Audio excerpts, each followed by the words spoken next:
我们有那个休息期间，我都跟冠瑞还有薛浩我们3个住一起。冠瑞就是特别的喜欢吃麻辣烫，所以就很常我们不知道吃什么的时候就吃麻辣烫。每天练舞都是练到半夜，然后回去都已经半夜1、2点。你知道薛浩都怎么睡觉的吗？他就是要睡觉之前，他会先读韩文，然后读一读之后就睡着了。他一边敷面膜，然后边读韩文，然后读一读就睡着了。薛浩羽毛，对，当下真的只有我跟薛浩不知道。然后因为我有看那个韩剧那个缺二，所以我觉得很帅，很像那个缺二里面的那个衣服，但是它上面那个头皮太明显了，我就想说，韩国节目原来道具都就是近看是这样，就是那时候是这样想的，原来这么帅的道具都近看的时候，其实原来是这样拼凑出来的。我当下真的这样想，然后后来我还去跟那个老师就说，希望可以把那头皮遮住会更好。我不是说我跟冠瑞薛浩住一起嘛，然后就有一天就是要录那个淘汰那天，然后我那时候都是觉得他们2个一定要进，都会进，然后薛浩一直觉得他不会进，我就说你一定会进，你一定会进，放心，因为我自己知道我应该是不会进的，所以我自己订了房间，然后我就是跟他们说，你如果不给我进的话，你就给我睡路边。但就是我反正真的已经想好我要自己回去住了。等卡位啊！不要那么早放弃啊！就谁知道希望被淘汰了，真的是超傻眼。就他当下在讲的时候，我在旁边就是撇过去那边哭，因为我觉得我很气，你知道吗？就是我觉得他很努力，然后真的非常的一定要进这个第2阶段，就是真的希望拜托他一定要进。然后就是他没有进，就是觉得很生气，然后气到哭。安东尼跟我还有哈鲁，我们是首次的室友，就我们3个住一起。然后那时候我很紧张，很担心，因为我那时候的韩文跟英文比现在还差，所以就是很不知道怎么去相处，就是可能想要讲但不敢讲，就很怕用破英文讲会很丢脸。但是那时候安东尼就跟我说 "Hyun 괜찮아요, 괜찮아"，就叫我就说没关系的，就说不要怕。然后我就用很破的英文就是这样慢慢的讲，然后就是他们也就听得懂，然后也给我很多自信。然后安东尼在宿舍的时候也会教我韩文，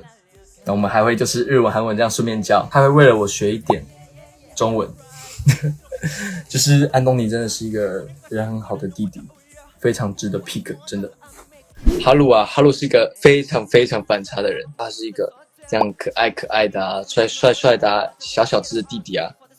然后结果跳舞很可怕，怎么那么厉害，超厉害的，我觉得他是舞担前3名，可惜就是其实谁唱歌特别好听。好，各位，我这边要帮杨君反驳一下。杨君他虽然在节目里面看起来像是一个小丑的角色，但他其实唱情歌非常的厉害，他唱情歌真的非常非常非常的好听。人们不醉不归，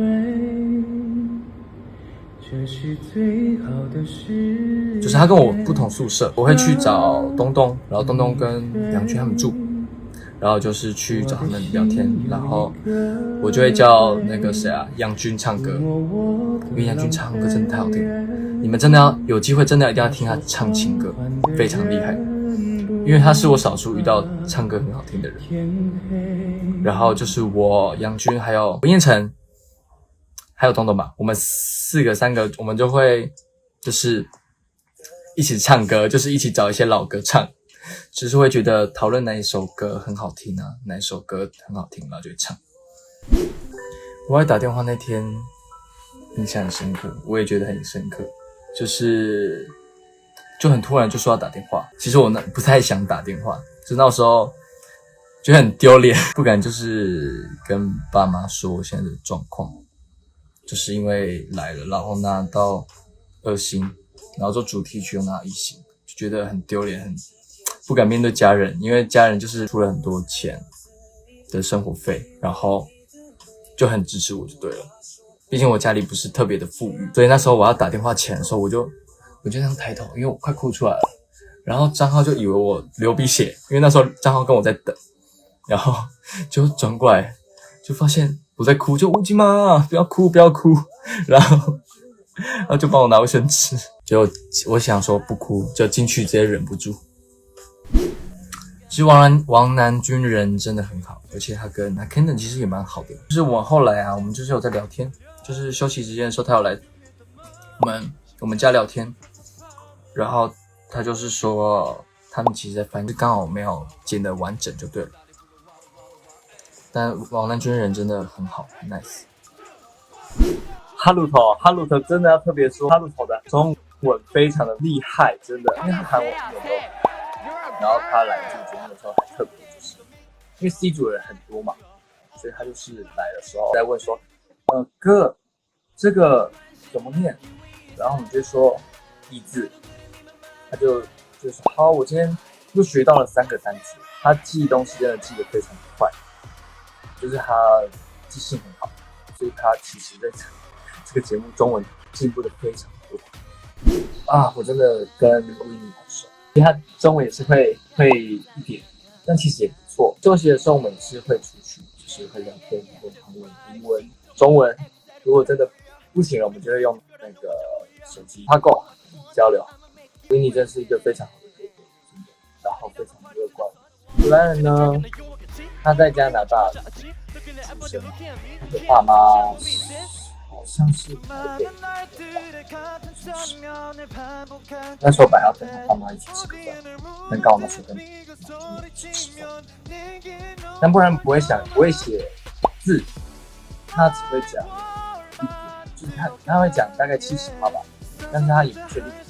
是不是正确发音，因为他不会真的认真学过，不然也是一个很